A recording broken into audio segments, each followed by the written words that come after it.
Hi, everyone. Today we're talking to Sharanjit Paddam. Sharanjit is a leading expert in climate change, as well as being an actuary with 30 years experience. He's a fellow of the Australian Institute of Actuaries and also the UK Institute and Faculty of Actuaries. He's done a TED Talk and he also currently co-leads Finity's climate and sustainability risk practice. Sharanjit, thank you for talking to us today. Hi, Julia. Thanks for having me on. So emerging leader Laura Zhao actually nominated you for this podcast, and she's got a question that I'll ask you a little bit later. But I thought for those of you who listening who haven't heard Sharanjit's story, I just want to start by asking what prompted you to make that move into climate change, because it's not an area, especially when you made that change, it's not an area that's historically been a known space that actuaries play in, although you've been changing that certainly over the last few years. Yeah, Julia, it's an interesting question because a lot of people kind of assume it comes from like maybe a care about the environment or a care for the future of humanity, perhaps. Actually, I mean, I do care about those things, but they're not actually what drove me into working in climate change. I'm not really been an outdoorsy kind of go out in the woods kind of person. I've always been, I like my TV, I like sitting at home, I like my dishwasher kind of person. But what it was I was editor of the Actuaries Institute magazine. And the Actuaries Institute time sat me down and said, you're editor, you can write whatever you like. Just maybe don't write about climate change. And I was like, oh. And they said, well, we don't have anything against climate change or everything.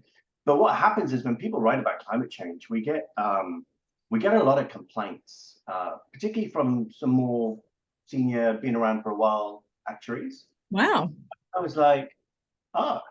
So I think there's two things about that. So one was that part of their complaint was this isn't an actuarial issue. Like this is politics. And that was just seemed, someone working in general insurance, seeing natural disasters, seeing floods.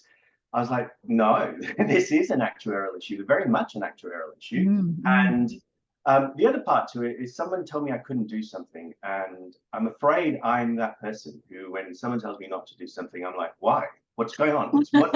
I want to know more about this. Yeah. And actually, that's what propelled me into looking into climate change and wanting to write a paper about it, saying, no, this is really important for actuaries.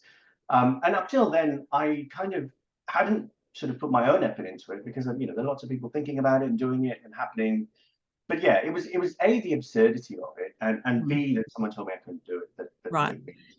So it was like a red rag to a bull when they said, no, you can't write about climate change. And you thought, oh, you're not going to tell me what to do. What not to do. and that's right. And I actually have to think that, I've got to know a few actuaries that I've admired, and a lot of them are like that. I think it is an actuarial trait where we're really curious people and we want to know. And, we're suspicious when things aren't transparent. And that kind of instinct drives us to kind of dig down, often causing a lot of problems and chaos, but often not sometimes uncovering really important things and ways of doing things. And on that note, I think there's another bit to this about, that's maybe how I got started in climate, but why did I stay in it? It's a different question. And I think part of this is another kind of actuarial instinct, or certainly an instinct that I have, which is I love solving problems. Like, for me, that's the fundamental thing about why I'm doing my job and why I love my job and why I love my career. And I feel very blessed to have what I have, is because I get to solve problems every day. Now, they can be from why isn't this Excel function working to, how do we get this organization to shift from A to B? And so, all of that type of thing really interests me and gets me to work to do this stuff. And if you're looking at the world today, the biggest problem, I think, the biggest challenge we have is probably climate change. And so if I'm going to devote my life to looking at a problem, I'd like to do a big one, thank you. And that's probably why I've stayed in it. Yeah, wow. So it wasn't just that you were told not to write about it. You could also see what a problem it was and how it actually overlapped with the actuarial profession and how it was going to impact, like you said, you're not a greenie and, just all wanting to care for the environment, but you're also seeing that financial impact as well. And there's nothing wrong with the greenie side of things, of course, but also but also that you could see the financial impact of climate change and how that was overlapping with what actuaries are doing in terms of pricing and understanding risk. And that those are the sorts of problems that you like to solve. So that's what's kept you in the space. Yes, and hard problems. Like the harder the problems, the better. I get very easily bored, I'm afraid. And so I have don't like people telling me what to do. I get very easily bored. Yep. Not necessarily great characteristics, but they have driven some of my career choices. I like to say that, yes. Sounds... And so I do like hard problems, and I do like looking at difficult things and pushing forward with that. Excellent. So that's a good introduction to the question that Laura had for you, Sharanjit. She'd like to know what was the biggest challenge on climate change related work that you faced and how you addressed it, and whether or not you'd address it differently if you were faced with that same challenge again. Yes. So the way perhaps this is not the answer that Laura expected, but I think it is actually the most honest answer, which is that the hardest thing about working in climate change has been getting people to do something about it. I started quite late on in the game in the long scheme of things, but I think I started looking at climate change about 10 years ago, and it wasn't quite on the agenda for many companies. And there was a way in which, it was very hard. It was very hard. I would have lots of people who would want to talk about it, were interested, show concern. But when it came to actually, yes, please do this piece of work for me, and I will pay you to do that piece of work for you, it was really, really hard. It was hard. Yeah, and to the extent that I used to laugh at myself, say, Sharanjit, you thought you were solving the hardest problem in the world, which was climate change, but actually you're solving an even harder problem, which is how to get people to pay you to do stuff about climate change. Right. Yeah, convincing people that it's worthwhile investing in helping to change to address these problems. And that's a big challenge. People can agree that there's a problem, but being willing to actually put some money to it towards helping to solve it is quite a different matter.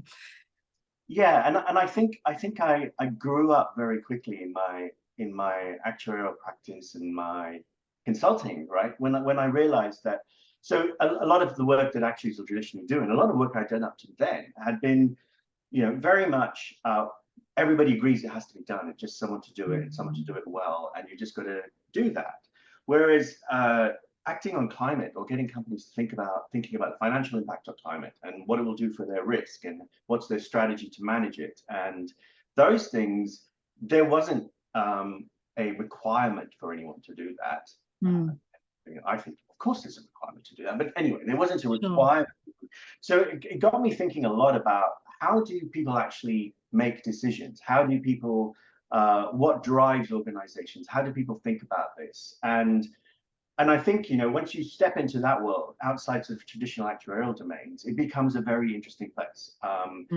And, a lot of the things that we strive for in actuarial work, like scientific rigor, rationality, evidence, data, they don't really drive the rest of the world in many ways, particularly some of the decisions people make. So you're having to compete in that world, and you're having to think about, and I'm having to think about all of that as doing this. But I think one of the other things that really made me kind of change my view was, so I've got a very bad analogy, and I beg the forgiveness. Beg your Analogies are always good, Sharanjit. Go for it.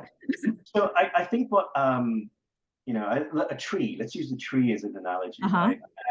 And actually, I think actuaries are very good at building the roots of trees, right? We're very good at going down, being really robust in our thinking, robust in our modeling, and robust in our data and assumptions. Very, we'll go down to the nth degree, and we'll have deep roots in what we do.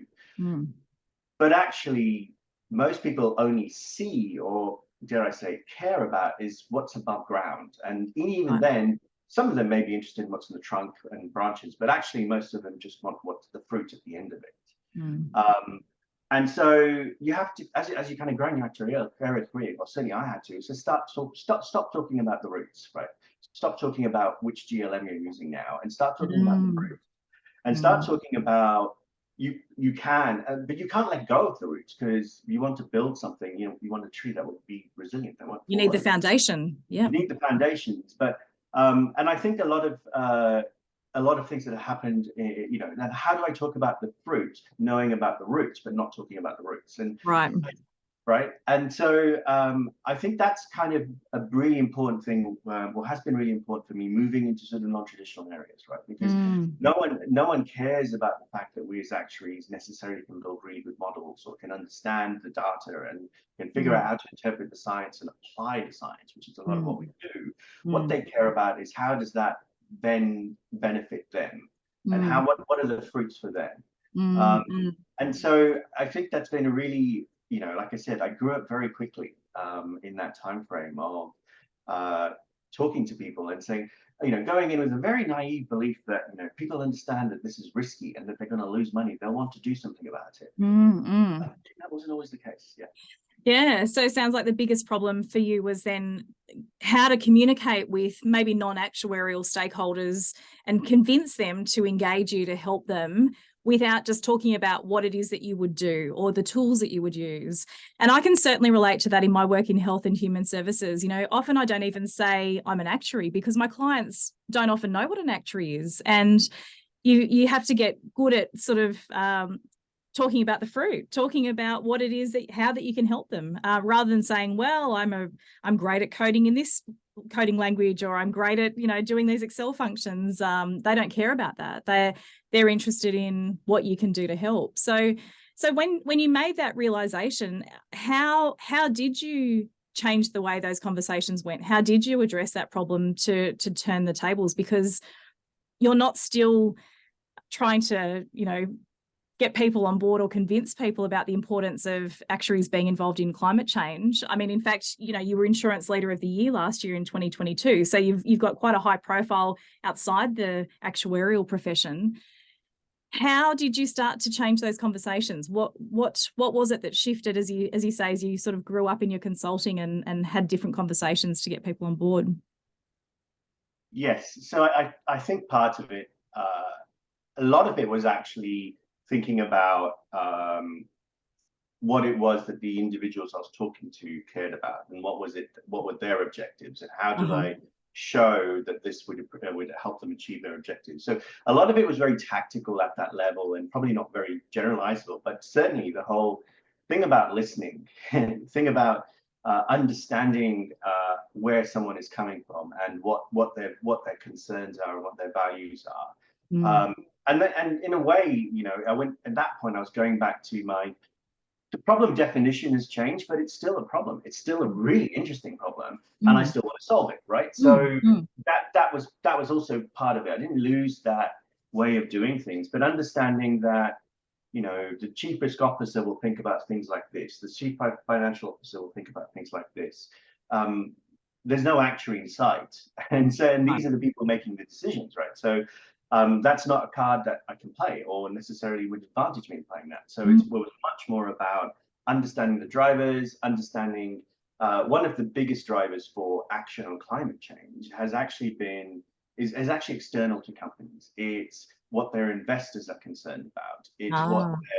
And so a lot of what I did with climate change work was start to talk about cost of capital, right? And that brings it back to an actuarial space, but also a space that the CFO, the CRO, the CEO all want to talk about cost of capital. So companies acting on climate change, insurers acting on climate change was actually driven and has been driven by what investors are talking about.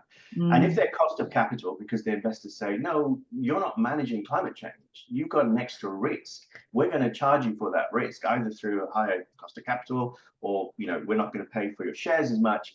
That's actually what drove a lot of decisions and changes. And so converting that conversation about risk to saying, well, actually, yeah, it's not just a theoretical conversation. We know this is happening in the market. So that was a really good way of driving that and thinking broader terms. And again, that's where the actuarial skills fitted in, because you could show the cost of capital, you could show, but we can show how we're doing what we're doing and what we're putting in place to manage that risk, and therefore convincing our investors and lenders that we've actually got this risk under control, and that becomes a business benefit. So, I mean, in the market today, like there are now concessional rates, so concessional cost of capital, the smaller cost of capital for companies that are acting and are doing well. The European market and for sustainable finance is amazing, and investment capital is flowing rapidly towards sustainable products, and that ultimately drives a lot of the businesses that actuaries are involved in, certainly the people who make up my clients, and that's actually going to change. Yeah, so certainly there's that international momentum around climate change and how we allow for it and how we include it in that cost of capital and what we need to be making allowances for and what investors care about. We're not back in the sort of still having that debate, although I suppose in some circles we still are having that debate about, well, is climate change real? But it does sound like the corporate world has moved on from there and accepting it as a risk and needing to quantify it as a risk. And you can go back to the foundations of your tree and go, well, I've got the tools to help you do that. And by putting yourself in the shoes of your customers, those CFOs and others who are needing to engage your services, you're able to then speak their language and then go back to the roots of your tree and draw on the tools that you have from your actuarial training to be able to help them. Yeah. So, yes, exactly. Yeah, that's excellent. So it is a challenge getting stakeholders in, persuading stakeholders that an actuary can help. You've certainly done an excellent job of raising your profile within the actuarial community and beyond in terms of how actuaries can help in the space.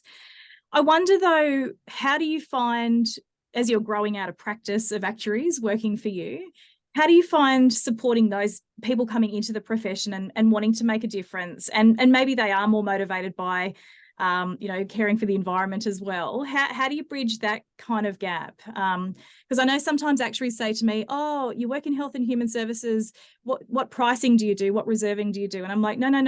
We're not doing traditional things here in this space. And I imagine to start with, at least, you wouldn't have been doing traditional things in climate change. So how do you nurture your team and support the career development of those actuaries coming and working in your practice area? Yes. So, I mean, one of the things I do a lot when I'm working with people and engaging with people is to start where they are and help them walk to where I want to take them. So don't just stand where you want to be and talk from that space. Move to where people already are. What do they already understand? What's their language that they use? And start from there with them, and then start to move and walk with them towards what you can see in the distance that you want them to get to. And that's that can often be interesting, because I mean, so someone who is very motivated, so for example, activists within the sphere do the opposite. They stand on their hill and they shout out and they raise it, and that is, I mean, it's a really important part of the whole system of change, and I absolutely completely support that. But it's very hard then for someone who's down the bottom here or can't see exactly how they're going to get there, right? So the way that I try to work with people a lot, and the way I just generally work, is to come back to where they are and take steps forward. So with actuaries, it's actually a lot of what solving climate issues or how we look at climate problems is very much going back to the real basics. It's very much saying, can we figure out where the cash flows are? Who's paying who, what, and under what? And what are the conditions that drive that? And what are the probabilities around that? And can we add them up correctly in the right order to make it all work? And that simple, thing that we're taught in Actuarial 101 is still what I used to do, and still fundamentally when an actuary comes to work with me, that's what I keep taking them back to, because that's what I trust they know how to do. Yep. And then and then the questions really come like, okay, have you figured out where's the money moving? How's the money? Where's the cash flows? Who's paying who what because of this issue? And what are the conditions driving that? And that's where you get into pricing, like, what can affect the relative probability of this happening, and then we can go into that kind of area, right? And then we can add it up and discount it, and then we're moving into reserving skills, right? Nothing has really changed, right?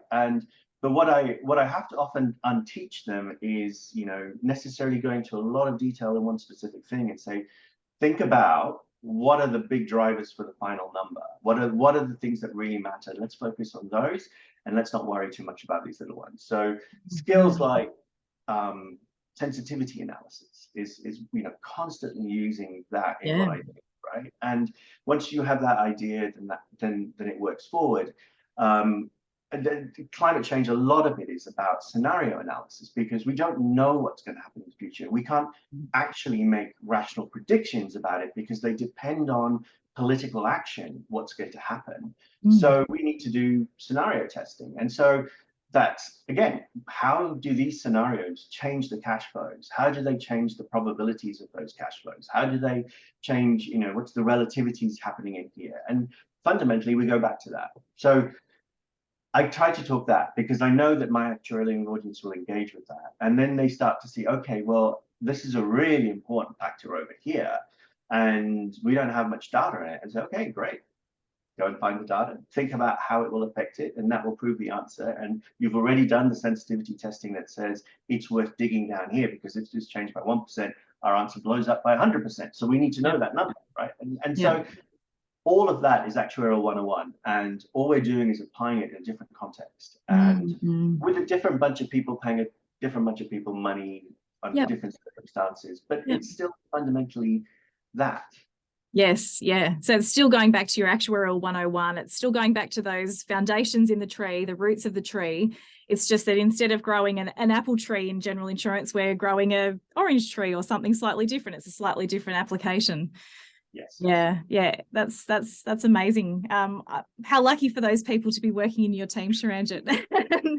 And I can see, as I'm listening to you, I can also see the enthusiasm and hear the enthusiasm in your voice about why this is an important space for you, because you said at the start that you're a curious person, you like to solve problems, you enjoy solving different, new, challenging problems, not just doing the same thing over and over again. And it sounds like working in this space allows you to draw on those fundamental skills, but to apply them in different ways, and to take that curiosity that you were talking about, and, where are the cash flows going, and what's, you don't have a prescribed way to solve these problems. It's really going back to first principles, and, being curious and testing things and seeing what's happening, and to be able to make decisions based on that, and to navigate a less clearly defined problem solving path maybe than if you're in a traditional area.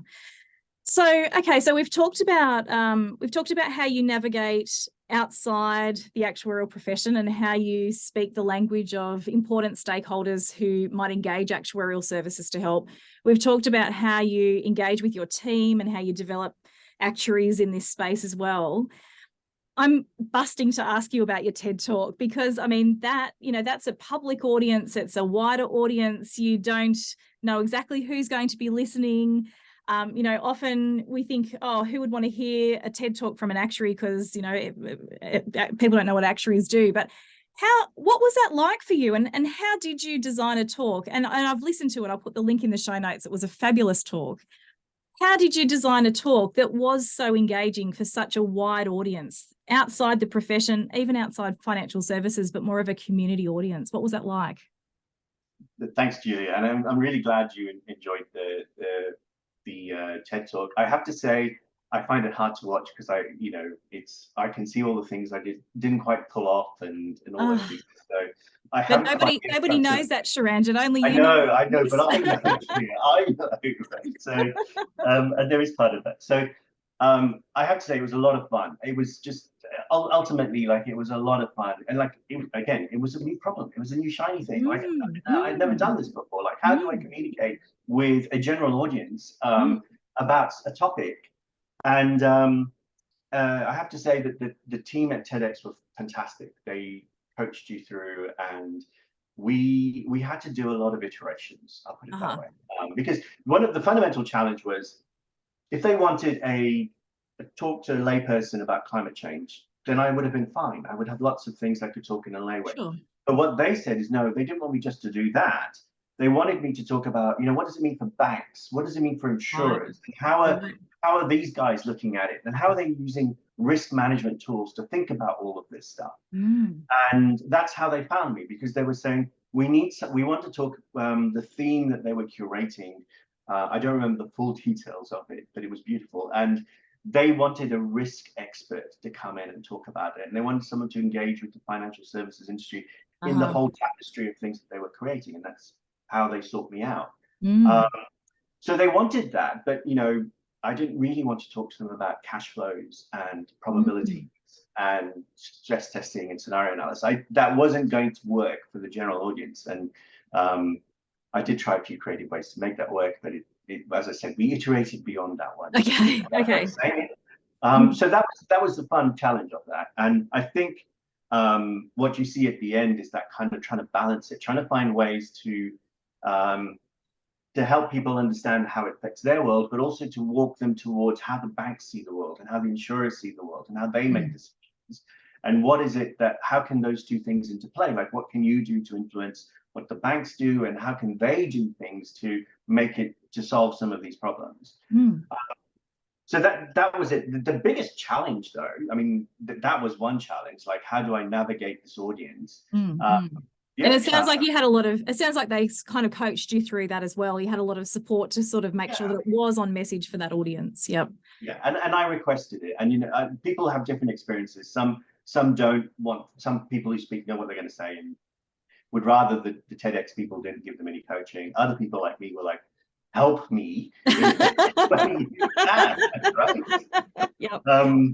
And then, but what actually was really interesting for me is that I think I'm a good communicator, right? I know what I need to say. And one of the things that happens for me is I don't overly prepare. I don't have a script for my presentations. I don't advise my staff to do this. I tell them, no, go away, practice, have a script, know what you're going to say. But for me, I think I've got a point where I actually do worse when I have a script. And feels too rehearsed. Feels too rehearsed, doesn't come across. And I think the way I like trying to engage with, understand who the individuals in the audience are, where are they coming from, and adapting to them, getting myself to where they are, and then start to move to where I want to take them to. Doesn't really work in a TED talk as a way of doing things. And it was much more of a performance with a script that you knew. There was timing around what I was doing. They asked me to change something, and we discussed it might change at the end. It changed the timing by 30 seconds. That was a huge issue for the stage management. They were going to have to bump things up and down to make it work. And so I was like, oh, okay, I'm going to have to sit here and learn a script. And I was terrible. That was the bit that when I watch it, I see, oh, I flub my lines, because that's, and that was actually the hardest part for me, because I don't do that very well. I'm not an actor. Learning the script was really hard. They did allow you to use cards. When I do sometimes watch it, I watch how cleverly they edit out, and they move the camera back when that's the bit where I was looking frantically at my cards, trying to figure out. Really? Yes. Okay. I bless the power of editing. Editors are great people. So yeah, so it was a great experience, and like I said, I learned a lot, and it put me well outside my comfort zone, and I loved going there, and I was terrified, but it was fun. I can only imagine, but I mean, what a great thing to have done, and what a great experience to have been through. So, and from my perspective, what an amazing outcome. I thought it was a fantastic talk. So yeah, well done. Thank you for doing that and putting the actuarial profession on the TEDx stage.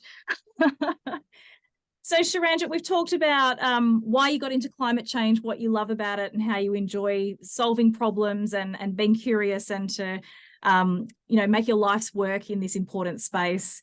We've talked about how you engage with non-actuarial potential buyers of actuarial services, and how you've had to sort of flip the script to engage with them and to be able to understand their problem to be able to help them. And we've also talked about how you mentor and train your team of actuaries, and how you meet them where they are, and you sort of help them by starting with what they know, but then also prompting and helping them to do some of that problem solving that's required to apply those actuarial fundamentals in a new area.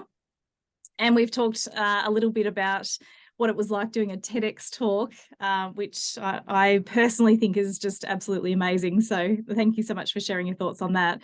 Before we finish, is there one tip that you would share for actuaries who are listening, who maybe are working in a traditional area of actuarial work but would like to move into the climate change work as an actuarial professional, what tip would you have for someone that's in that space thinking about that move?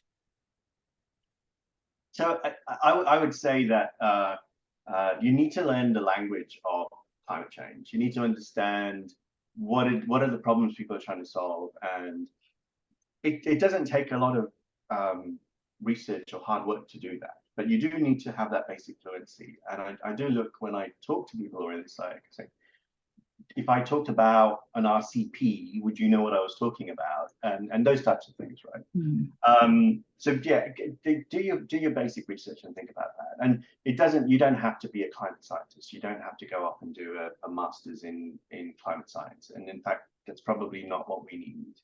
I think it's actuaries have been doing this for many years, even with life insurance, where we all started. Is that it was about, we've got health information, and we didn't have to be doctors to do something about that, right? We didn't have to be doctors to understand how long people will live and how we can create products around that. And it's the same thing with climate change. You don't have to be a climate scientist, but you need to understand the science. You need to apply the science, and that's fundamentally what we're doing. So I would say that piece. The other part is, there's a lot in our actuarial training, particularly these days, and I sometimes think, would I have gone through this if I was a young person? And my answer probably be no. That actually gives us a lot of methods and processes to apply, and pathways to getting things done. And the thing, and that's great, and that's really important. It's really useful, and it's the development of our profession and science over many years. But I think you also have to be someone who has an instinct to say, I'm going to throw that away and go back to fundamentals and first principles and rely on that. And some people, that's really exciting and that's really interesting, and they thrive in that world. And for some people, it's terrifying and people freeze, right? And and you don't have to, and that's perfectly fine, because you can do other things that are just as hard and difficult, right? So I think it's really important you know yourself if you want to do this, right? You want to know, is that who I am or not? Because ultimately there's nothing else to test you with. I don't have questions I can ask you about applications, right? But I need you to have a mindset that says, I understand the fundamentals, I love problems, I'm going to figure this out, I'm going to use data, I'm going to use science, and I'm going to stick it all together, which is what actuaries have been doing for years. And TEDx now. Great advice, Sharanjit. So know yourself, know what you want to do, and learn the language. Yeah. Exceptional advice. Sharanjit, thank you so much for your time today. It's been a fantastic chat. And I'm sure that our listeners will find this conversation very, very informative and insightful. So thank you, Sharanjit. Thank you very much, Julia.